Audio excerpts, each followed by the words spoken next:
નમસ્કાર. રાજ્ય સરકારના અલગ અલગ વિભાગોમાં કામ કરતા કોન્ટ્રાક્ટ તેમજ આઉટસોર્સિંગ કર્મચારી મિત્રો, સ્વાગત છે તમારું આપણી આ યુટ્યુબ ચેનલમાં, જેનું નામ છે ગુજરાતી જીકેની જમાવટ.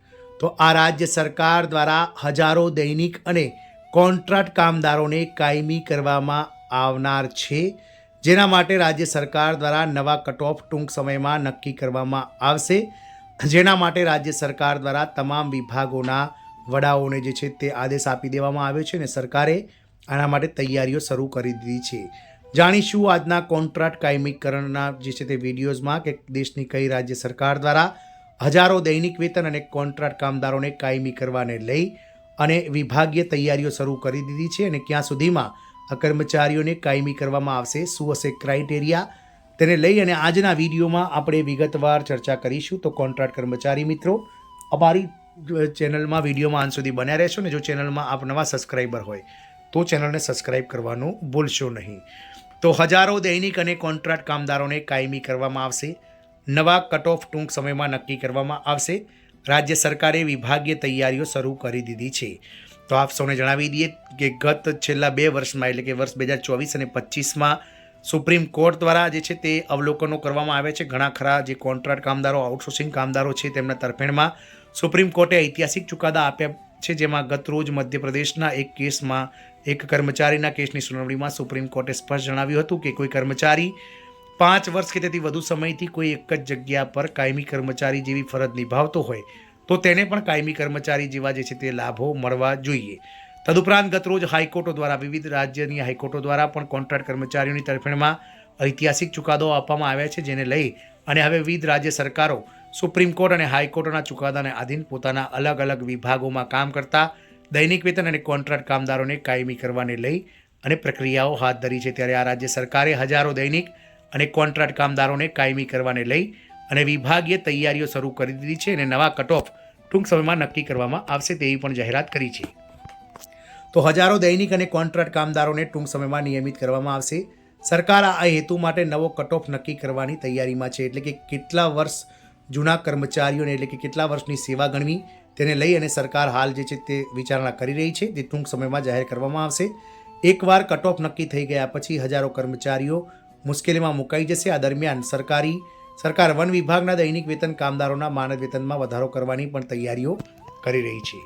તો વિવિધ વિભાગોના હજારો દૈનિક અને કરાર આધારિત કામદારોને ટૂંક સમયમાં સારા સમાચાર મળવાના છે, કારણ કે દેશની આ રાજ્ય સરકાર દૈનિક વેતન અને કરાર આધારિત કામદારોને નિયમિત કરવા અને કરાર આધારિત કામદારોને કાયમી કરવા માટે નવી કટઓફ પણ ટૂંક સમયમાં નક્કી કરવા જઈ રહી છે.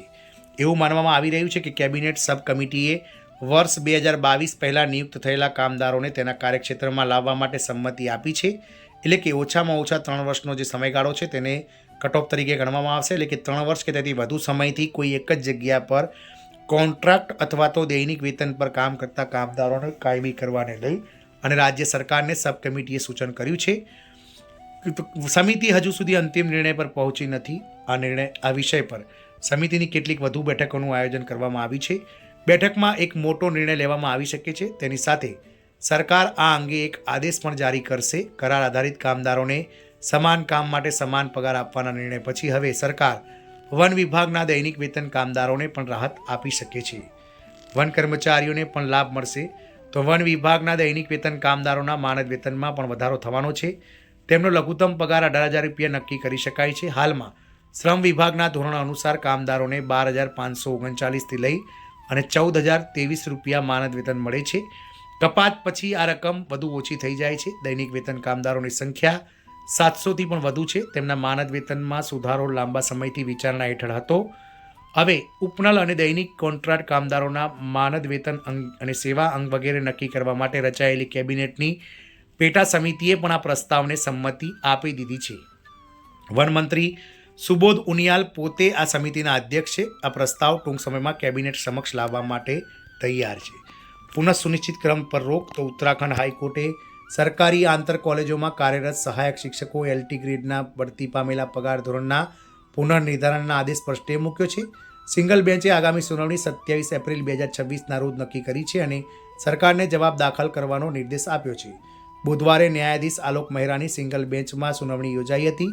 અરજદારો સેવકસિંહ, ગોપાલદત્ત પંત, પ્રમોદ કુમાર, ધર્મરામ આર્ય, પ્યારેલાલ શાહ વગેરે આ સંદર્ભમાં અરજીઓ દાખલ કરી હતી, જેના દ્વારા સરકારી કર્મચારીઓના પગાર નિયમો પ્રથમ સુધારો 2025 અને 18 ડિસેમ્બર 2025ના રોજ નાણાં સચિવ દ્વારા બઢતી પામેલા પગાર ધોરણના પુનર્નિર્ધારણ અંગે જારી કરાયેલા આદેશને પડકારવામાં આવ્યો હતો. આમ ઉત્તરાખંડ રાજ્ય સરકાર દ્વારા રાજ્યના અલગ અલગ વિભાગોમાં કામ કરતા હજારો દૈનિક અને કોન્ટ્રાક્ટ કામદારોને કાયમી કરવાને લઈ અને જે છે તે કવાયતો હાથ ધરવામાં આવી છે. આના માટે સરકાર દ્વારા જે છે તે વન વિભાગના મંત્રીની અધ્યક્ષતામાં એક કમિટી બનાવવામાં આવી છે. આ કમિટી દ્વારા અત્યારે હાલ કટઓફ પર જે છે તે સમય નક્કી કરવાની જે છે તે તૈયારીઓ ચાલી રહી છે અને સરકાર દ્વારા વિભાગીય તૈયારીઓ શરૂ કરી દેવામાં આવી છે. ટૂંક જ સમયમાં કમિટી દ્વારા જે છે તે 3 વર્ષ કે તેથી વધુ સમયથી કોઈ એક જ પદ પર કામ કરતા હોય તેવા દૈનિક વેતન અને કોન્ટ્રાક્ટ કર્મચારીઓને કાયમી કરવાને લઈ અને પરિપત્ર તેમજ કેબિનેટ સમક્ષ પ્રસ્તાવ મૂકી અને મંજૂરીની મહોર મારી શકે છે. તો હજારો દૈનિક વેતન અને કોન્ટ્રાક્ટ કામદારો આ રાજ્યમાં તેમના પરિવારો અને તેમના પર ખુશીનો માહોલ જોવા મળી શકે છે. જય હિન્દ, અસ્તુ.